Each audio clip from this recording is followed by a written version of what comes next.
ये जो आने वाले कुछ साल हैं, ये साल कुछ पहले जैसे नहीं होंगे। ये साल हमें और ज्यादा मसीह यीशु के दूसरे आगमन के करीब लेकर जाएंगे और इस दुनिया के अंत को हमारी आंखों के सामने दिखाएंगे। और आने वाले समय में, आने वाले सालों में हम कुछ ऐसे चिन्ह देखने वाले हैं जो पवित्र बाइबल में ऑलरेडी बताए गए हैं, जो वाकई में इस बात को क्लियर करेंगे, साबित कर देंगे कि यस, दुनिया के लिए अब और ज्यादा समय नहीं है। और ये जो आपके साथ कुछ बातें मैं शेयर करने वाला हूं, इनका टोटली पर्पस ये है आपको सावधान करना ताकि आप तैयार हो जाएं, आपको सावधान करना कि आप अपने गुनाहों से मुख फेर लें, आपको सावधान करना कि आपका रिश्ता खुदावंद से यीशु के साथ सही हो जाए, आपको सावधान करना कि आप उस तरह से जिंदगी गुजारना शुरू कर दें जिस तरह से परमेश्वर चाहते हैं। एक सच्चे विश्वासी को, एक सच्चे मसीही को अंतिम समय में गुजारनी चाहिए। और इससे पहले कि हम वीडियो में आगे जाएं, मेरी रिक्वेस्ट है आपसे, प्लीज अगर अभी तक आपने चैनल को सब्सक्राइब नहीं किया हुआ, अभी सब्सक्राइब कर लें ऐसे ही कई और बिब्लिकल वीडियोस देखने के लिए। और साथ ही प्रकाशित वाक्य की हमारी जो स्टडी चल रही है उसे अगर आप फॉलो करना चाहते हैं, प्रकाशित वाक्य की किताब को समझना सीखना चाहते हैं, तो प्लीज हमारे जो सेकंड चैनल है ब्रदर याकूब लाइव, जाएं और उसे भी जरूर सब्सक्राइब करें। अभी तक चैप्टर 13 तक को हम स्टडी कर चुके हैं। ओके, सो आई होप कि ये जो हमारी स्टडी चल रही है आपको बहुत ज्यादा ब्लेस करेगी। ओके, ज्यादा समय ना लेते हुए चलिए हम आज के मैसेज की तरफ जाते हैं।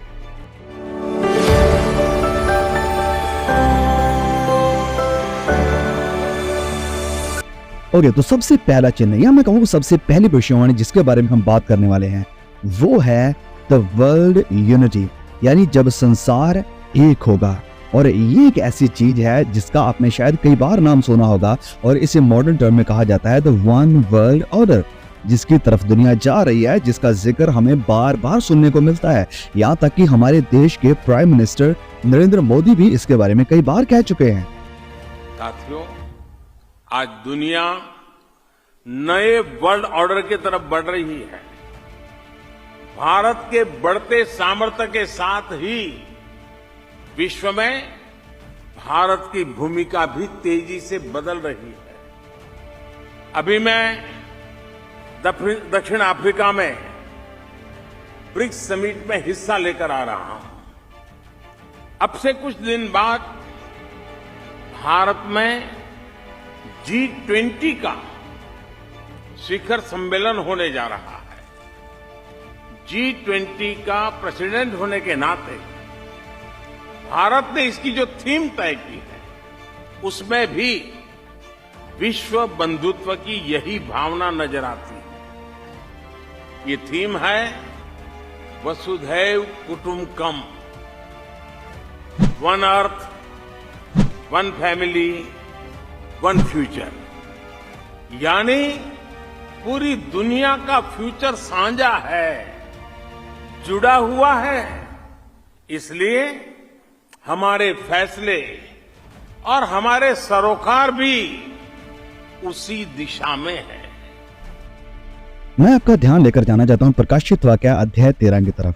प्रकाशित वाक्य अध्याय 13 को अगर आप कंप्लीटली एक वर्स बाय वर्स समझना चाहते हैं, गहराई से सीखना चाहते हैं, तो रिसेंटली 3-4 एपिसोड हमने इसी चैप्टर के ऊपर स्टडी किया है और अपलोड किया है हमारे चैनल के ऊपर, जैसे मैंने ऑलरेडी बताया। चैनल का लिंक आपको नीचे डिस्क्रिप्शन में भी मिल जाएगा। तो प्रकाशित वाक्य 13 से मैं कुछ वचनों को आपके सामने रखना चाहता हूँ। सबसे पहले पढ़ेंगे 13 का 4 वचन। तो यहाँ पर लिखा कि उन्होंने अजगर की पूजा की, कि उन्होंने लोगों ने, दुनिया ने, क्योंकि अचंभे काम उसने किए थे, क्योंकि उसने पशु को अपना अधिकार दिया था और ये कहकर पशु की पूजा की कि इस पशु के समान कौन है और कौन इससे लड़ सकता है। आगे वचन 7 की तरफ आ जाइए। उसे ये अधिकार दिया गया कि पवित्र लोगों से लड़े और उन पर जय पाए, और उसे हर एक कुल, लोग, भाषा और जाति पर अधिकार दिया गया। ओके, अब मैं आपसे पूछना चाहता हूं, क्या आपने कभी ये टर्म का नाम सुना है, ये word one world order? Okay, मुझे उम्मीद है कि आपने जरूर इसके बारे में सुना होगा कहीं ना कहीं से। अब कई लोगों को ये शायद लगता हो कि ये जो विचार है वन वर्ल्ड ऑर्डर, ये सिर्फ आध्यात्मिक दुनिया तक यानी स्पिरिचुअलिटी तक ही सीमित है। लेकिन मैं आपको बताना चाहता हूं कि ये कोई काल्पनिक बात नहीं है, ये कोई सिर्फ आत्मिक बात ही नहीं है, ये एक ऐसी वास्तविकता है, ये एक ऐसी रियलिटी है जिससे आप अपनी आंखें नहीं फेर सकते हैं। और ये जो विचार है वन वर्ल्ड ऑर्डर का, ये एक ऐसा विचार है जो कि जुड़ा हुआ है हमारी हर एक एक्टिविटी के साथ, हमारे इकोनॉमी के साथ, हमारे सोशल स्टेटस के साथ, हमारे बिजनेस के साथ, हमारे परिवार के साथ, यहाँ तक कि हमारी ग्रोसरी के साथ भी इसका कनेक्शन है। वन वर्ल्ड ऑर्डर एक ऐसी ऑर्गेनाइजेशन होगी, एक ऐसा रजीम होगा, या मैं कह सकता हूँ कि एक ऐसा संगठन होगा जिसमें एक यूनिवर्सल कॉन्स्टिट्यूशन यानी संविधान होगा, जिसमें एक ही रूलर होगा, एक पर्टिकुलर लीडर होगा जो इस पूरे सिस्टम को चलाएगा। और सारी दुनिया के लिए ये एक कॉन्स्टिट्यूशन और ये लीडर एक मसीहा होगा, और ये कॉन्स्टिट्यूशन एक ऐसा संविधान होगा जो लोगों को लुभाएगा, जो लोगों को अच्छा लगेगा, जिसे लोग अप्रिशिएट करेंगे और जिसे लोग अपनाना चाहेंगे। और फिर सारी दुनिया अल्टीमेटली उस कॉन्स्टिट्यूशन के अधीन होगी, उस संगठन के अधीन होगी और उस लीडर के अधीन होगी। इसे ही कहा जाता है वन वर्ल्ड ऑर्डर। और आने वाले कुछ ही सालों में आप इसकी ग्रोथ को अपनी आंखों के सामने देखेंगे, क्योंकि बहुत सारे बड़े बड़े देशों के जो महान लीडर हैं वो दुनिया को ऐसे देखते हैं कि जैसे कोई बच्चा है जो बिना किसी कंट्रोल के इधर उधर भाग रहा है। और इस कारण वो चाह रहे हैं और चाहते हैं कि कोई अडल्ट, कोई सुप्रीम लीडर आए और इस सारी सिचुएशन का समाधान निकाले और कंट्रोल करें इस सारी केओस को। और हमारी आंखों के सामने कई बड़े बड़े देश एकत्र हो रहे हैं, इकट्ठे हो रहे हैं, एक दूसरे के साथ हाथ मिला रहे हैं, ऐसे संगठन बना रहे हैं जहां पर वो मिलकर काम करना चाहते हैं, मिलकर इकोनॉमी को बढ़ाना चाहते हैं। और ये जो सारे कॉन्स्टिट्यूशन अब इकट्ठे हो रहे हैं, सारे जो देश इकट्ठे हो रहे हैं, ये फाइनली अल्टीमेटली आने वाले 1-2 सालों में ये सारा अपना अधिकार एक ऐसे लीडर को दे देंगे जो कि एक मसीहा बनकर लोगों के सामने आएगा। और फिर एक ग्लोबल कमेटी बनेगी, एक ग्लोबल कॉन्स्टिट्यूशन बनेगा, एक ग्लोबल लीडर खड़ा होगा। और ये जो वर्ड मैं बोल रहा हूं आपके सामने, ग्लोबल वर्ल्ड लीडर, विश्व गुरु, ये सारे कुछ ऐसे वर्ड हैं जिनसे स्पेशली हम इंडियन काफी फेमिलियर हैं। हम जानते हैं इस दुनिया की, ये दुनिया किस डायरेक्शन की तरफ जा रही है। ओके, इससे पहले कि मैं आगे जाऊं, मुझे हैरानी होती है फिर भी कई ऐसे लोगों को देखकर जो अभी भी सो रहे हैं और इस आत्मिक सच्चाई से अनजान है कि ये जो कुछ हो रहा है ये असल में एक बहुत बड़ा प्लान है, एक बहुत बड़े एजेंडा के तहत हो रहा है। जो कुछ भी हमारी नजरों के सामने हो रहा है, आपने जरूर नाम सुना होगा ब्रिक्स का, जहां पर ये पावरफुल देश ब्राजील है, रशिया है, इंडिया है, चाइना है, इसके बाद साउथ अफ्रीका है, जो कि एक साथ होकर एक म्यूचुअल डेवलपमेंट के साथ अपने रिलेशंस जोड़ रहे हैं, जहां पर वो चाहते हैं कि हम मिलकर डेवलपमेंट को लेकर आए हमारे देशों में और हमारी दुनिया में। और आने वाले दिनों में ये जो संगठन है हो सकता है और भी ज्यादा पावरफुल बने, और यही में से कोई ऐसा लीडर निकल कर आए जो पूरी दुनिया को लीड करे, जो इस पूरे संगठन को लीड करेगा।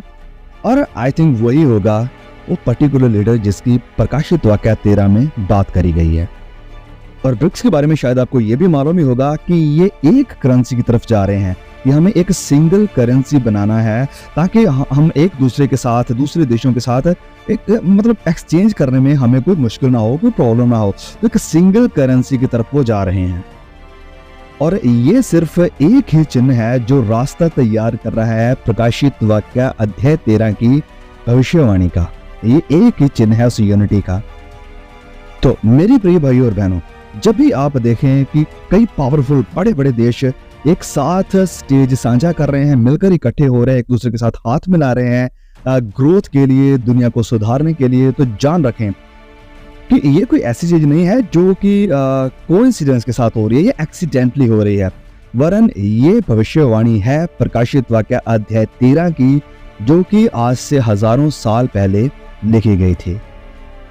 तो प्लीज मेरे भाइयों और बहनों, अंधकार में ना रहें, गुमराही में ना रहें। जो कुछ भी हो रहा है, चाहे लोगों का एक साथ आना या किसी देश का अलग होना, चाहे युद्ध लड़ाइयों का होना, ये सब कुछ प्रोफेटिक टाइमलाइन के मुताबिक हो रहा है। हो सकता है जो कोई गैर मसीह है वो इन सब चीजों को देखकर हैरान हो जाए कि ये सब क्या हो रहा है, कैसे हो रहा है, लेकिन आप या मैं, हम जो खुदा के वचनों को पढ़ने वाले हैं, भविष्यवाणियों को जानने वाले हैं, हमें सरप्राइज होने की जरूरत नहीं है, क्योंकि ऑलरेडी सारा प्रोफेटिक टाइमलाइन खुदा ने हमें बता दिया है कि ये सब कुछ होने वाला है, आने वाला है। So we must not be surprised at all. Okay, तो दूसरा साइन या दूसरी भविष्यवाणी जो मैं आपके साथ शेयर करना चाहता हूं वो है टेक्नोलॉजिकल एडवांसमेंट, यानी तकनीक का बहुत ज्यादा बढ़ना। सो आइए वापस जाएं प्रकाशित वाक्य 13 में और फिर से हम 2-3 आयतों को पढ़ेंगे यहाँ से, जो अभी मैंने साइन आपको बताया या भविष्यवाणी बताई उसके बारे में। लिखा है यहाँ पर प्रकाशित वाक्य 13 के 16 में कि उसने छोटे बड़े धनी कंगाल स्वतंत्र दास सबके दाहिने हाथ या उनके माथे पर एक एक शाप करा दी कि उसको छोड़ जिस पर शाप अर्थात पशु का नाम या उसके नाम का अंक हो और कोई अन्य लेन देन ना कर सके। वचन 18 ज्ञान ऐसी में है कि जिसे बुद्धि हो वह इस पशु का अंक जोड़ दे, क्योंकि वह मनुष्य का अंक है और उसका अंक 666 है। अब ये जो आप वर्ड यहाँ पर देख रहे हैं, माथे के ऊपर पशु की छाप या हाथों के ऊपर पशु की छाप, और फिर ये लास्ट में वर्ड 666 है, इन सब का क्या मतलब है? ये किन चीजों को रिप्रेजेंट करते हैं? क्या ये कोई RFID चिप है? क्या ये कोरोना वायरस था? क्या ये मास्क है? कई लोगों ने ये भी समझ लिया था।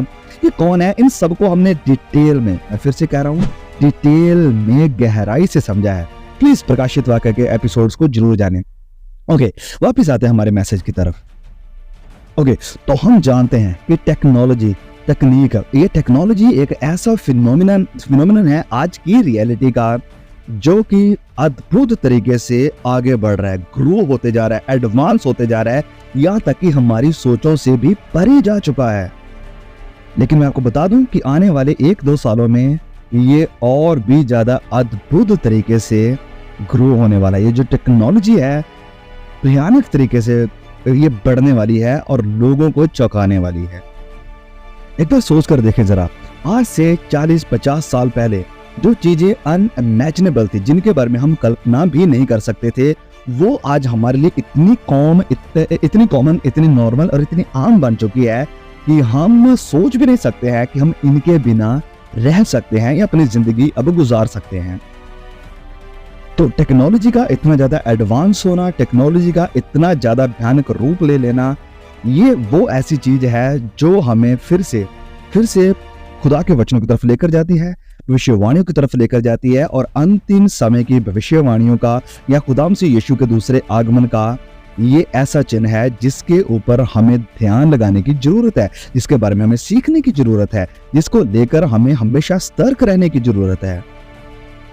बहुत सारी टेक्नोलॉजी में से एक टेक्नोलॉजी है जो हमारी आंखों को खोल देती है जब हम वचनों को उसके बारे में पढ़ते हैं, और वो है the system to control everything, कि हर एक चीज को कंट्रोल करने का या हर एक चीज के ऊपर निगाह रखने का जो एक सिस्टम है। आज आप जो भी कर रहे हैं, जो भी खरीद रहे हैं, जहां भी जा रहे हैं, आपको पता है, आप जानते हैं कि सब कुछ ट्रैक हो रहा है, ऑलरेडी रिकॉर्ड में है, आपके फोन के पास है, सारी लोकेशन आपके फोन के पास है, आप क्या खरीद रहे हैं उस सब का रिकॉर्ड भी ऑलरेडी सिस्टम के पास है। और टेक्नोलॉजी का ये जो एक हिस्सा है ये बहुत ही भयंकर है, बहुत ही डरावना है, लेकिन हम इसका हिस्सा बन चुके हैं। यस, हम इसका हिस्सा बन चुके हैं और इसके बिना जीना हम इम्पॉसिबल समझते हैं। ओके, अगर हम बात करें फाइनेंशियल ट्रांजैक्शन की, पैसे के लेन देन की, तो ये एक ऐसी इकोनॉमिकल टेक्नोलॉजी का सिस्टम है जो कि फिर से हमें हैरान करने वाला है, अचंभा करने वाला है। जो कुछ भी हम खरीद रहे हैं, जो कोई भी बिल हम पे कर रहे हैं, मोबाइल रिचार्ज या कोई और घर का रिचार्ज या किसी इलेक्ट्रिसिटी का बिल पे करना, ये सब कुछ ऑनलाइन हो चुका है। आज बहुत ज्यादा पुश किया जा रहा है इस एजेंडा को कि ऑनलाइन ट्रांजैक्शन करो, ओके, जीपे यूज करो, QR कोड को यूज करो, और कैश, ओके, सोसाइटी को कैशलेस बनाने की कोशिश करी जा रही है, प्रयास किया जा रहा है। ये सब किस चीजों की तरफ इशारा करता है? प्रकाशित वाक्य 13 की तरफ। तो ये जो कुछ एग्जांपल्स मैंने आपके सामने रखे, आपको बताई हैं, ये सारा एक ऐसा इंफ्रास्ट्रक्चर है जो कि पावर, कंट्रोल और सर्विलेंस के लिए तैयार है। यस, पावर यानी ताकत के लिए, कंट्रोल करने के लिए, सर्विलेंस यानी आपके ऊपर नजर रखने के लिए, बिल्कुल तैयार है। और ये सिस्टम तैयार किया गया है वर्ल्ड लीडर के लिए, उस विश्व गुरु के लिए, यानी एंटी क्राइस्ट के लिए, जो कि कंट्रोल करेगा सारे फाइनेंसेस को और सारे लोगों को। और यस, बिल्कुल यही बात है जिसकी बात संत यूहन्ना प्रकाशित वाक्य 13 में कर रहे थे, एक शाप को लेने की, कि अगर आप ऑथराइज नहीं है उस शाप के द्वारा तो आप कोई भी लेन देन नहीं कर पाएंगे, कुछ भी खरीद नहीं सकेंगे, कुछ भी बेच नहीं सकेंगे। आपको अपनी शॉप में अगर शॉप को चलाना है, अगर कुछ लेन देन करना है, अगर कुछ देना बेचना है, उसके लिए भी आपको उनके सिस्टम को लेना पड़ेगा। अगर आप कोई खरीदार हैं, आपको कुछ लेना है, तो उसके लिए भी आपको ऑथराइज्ड होना जरूरी होगा, आपको उनकी छाप को, उनके कंट्रोल को लेना पड़ेगा। तो साल 2024 के बाद आने वाले जो कुछ साल हैं ये बहुत ही अलार्मिंग है। मैं कोई भविष्यवाणी नहीं कर रहा हूँ कि मैं बड़ा भविष्यवाणी, किसी भविष्यवक्ता बेटा भी नहीं हूँ। मैं वचनों को पढ़ने वाला हूँ, वचनों का स्टूडेंट हूँ, और इस कारण वचनों को पढ़ के जानता हूँ ये सब कुछ होने वाला है, बहुत ज्यादा मतलब ग्रोथ के साथ रैपिडली होने वाला है, बड़ी स्पीड में होने वाला है। फिर एक और जो टेक्नोलॉजिकल स्पीड को या एक और टेक्नोलॉजिकल चीज को हम देखते हैं वो है आर्टिफिशियल इंटेलिजेंस और आर्टिफिशियल इंटेलिजेंस के रोबोट्स, जो कि आज जिनको हम यूज करते हैं अपने घरों में, अपने मोबाइल में, जो कि हमें बड़े नॉर्मल लगते हैं। ऐसा लगता है कि ये हमारी मदद के लिए हमें बड़ा सपोर्टिव है, लेकिन यही आर्टिफिशियल इंटेलिजेंस के जो रोबोट्स हैं इन्हें तैयार किया जा रहा है कि जो जॉब को, यानी लोगों के कामकाज को, नौकरियों को रिप्लेस कर रहे हैं, साथ ही साथ इन्हीं को यूज किया जाएगा लोगों को हंट डाउन करने के लिए। हंट डाउन मतलब लोगों को पकड़ने के लिए, कोई भी उनसे बच नहीं पाएगा, भाग नहीं पाएगा।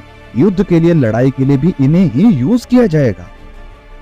और एक खतरा जिनसे कि ये खुद साइंटिस्ट ही हमें सावधान कर रहे हैं वो ये है कि ये जो आर्टिफिशियल इंटेलिजेंस के रोबोट्स हैं ये अपने आप में इतने ज्यादा एडवांस हो रहे हैं कि इनके ऊपर हमारा कंट्रोल करना मुश्किल हो जाएगा। हम इन्हें कंट्रोल नहीं कर पाएंगे क्योंकि ये इतने ज्यादा एडवांस हो जाएंगे। और अब ये वर्ड मुझे यूज करने में थोड़ी सी हिचकिचाहट हो रही है कि हो जाएंगे। मुझे ये लग रहा है कि ये हो चुके हैं, हमसे कहीं ज्यादा एडवांस। अब आपको ये सारी बातें सुनकर हो सकता है किसी को, मुझे पता है जो बाइबल के स्टूडेंट है उन्हें तो नहीं, लेकिन कई लोगों को लगता होगा कि ये सारी काल्पनिक बातें हैं भाई, आप किसी साई-फाई मूवी की बातें कर रहे हो, ये कैसे हो सकता है। तो मैं आपको ध्यान खींचना चाहता हूँ, एक बार आंखें खोलो और अपनी दुनिया को देखो। एक बार देखो दुनिया को कि दुनिया किस तरफ जा रही है। जो शैतान है वो हम सबसे, मुझसे और आपसे कहीं ज्यादा बुद्धिमान है, वाइजर है। लंबे समय से वो दुनिया को देखते आ रहा है, दुनिया के साथ वो इंटरेक्ट करते आ रहा है, हमारे एक एक पल से वो वाकिफ है, हमारी सारी चाहतों से वो वाकिफ है। He is much more visor then you and me. तो जब मैं ये सारी बातें कर रहा हूं, मैं ये नहीं कह रहा मैं शैतान की प्रेज कर रहा हूं, लेकिन मैं ये आपको वास्तविकता बताने की कोशिश कर रहा हूं कि शैतान भी समझदार है। हाँ, हम जो खुदा के वचनों को पढ़ने वाले हैं, हम जानते हैं कि शैतान का अंत क्या है। हम जानते हैं आग की झील में वो झोंका जाएगा, उसका अंत विनाश है। ओके, हम जानते हैं। और इस वीडियो को बनाने का सोल पर्पस ये बिल्कुल भी नहीं है कि आपको डराया जाए, आपके अंदर किसी तरह के भय को भरा जाए। इस वीडियो को बनाने का सिंपली मतलब ये है कि आप तैयार रहें, बस ये है कंप्लीट क्लियर मकसद है कि आप तैयार रहें। मेरे भाइयों और बहनों, ये वक्त है तैयार होने का, क्योंकि जो कुछ हम अपने आसपास देख रहे हैं ये वो चीजें हैं, ये वो रियलिटी है जो बाइबल ने पहले ही बताई है। टेक्नोलॉजिकल एडवांसमेंट और दुनिया का एक होना, दुनिया को एक ग्लोबल विलेज बनाना, मतलब पूरी दुनिया के लिए एक ही समाज हो, एक ही कॉन्स्टिट्यूशन हो, एक ही लीडर उसे कंट्रोल करने वाला हो, एक ही करेंसी हो। ये सारी वो बातें हैं जो ऑलरेडी खुदा के वचन ने कहा है कि ऐसा होने वाला है। So be prepared for the end time, क्योंकि हम उसमें प्रवेश कर चुके हैं। ये वक्त है खुदा से यीशु की तरफ नजरें लगाने का कि खुदा हमें तैयार कर उन 5 बुद्धिमान कुंवारियों की तरह जो कि आपके लिए तैयार थी। हम भी आपके लिए हमेशा तैयार रहें, हर एक दुख में, परेशानी में, हर एक कठिनाई में, यहाँ तक कि मौत के मुंह में भी हम आपके प्रति वफादार रहें। वचन में लिखा है, खुदा यीशु कहते हैं कि प्राण देने तक वफादार रहे तो मैं तुझे जिंदगी का मुकुट दूंगा। खुदा हम प्राण देने तक भी वफादार रहे, हमें ऐसा जोर दे, हमें ऐसा बल दे। खुदा इन वचनों के द्वारा आपको बहुत ब्लेस करे। सभी को जय मसीह की।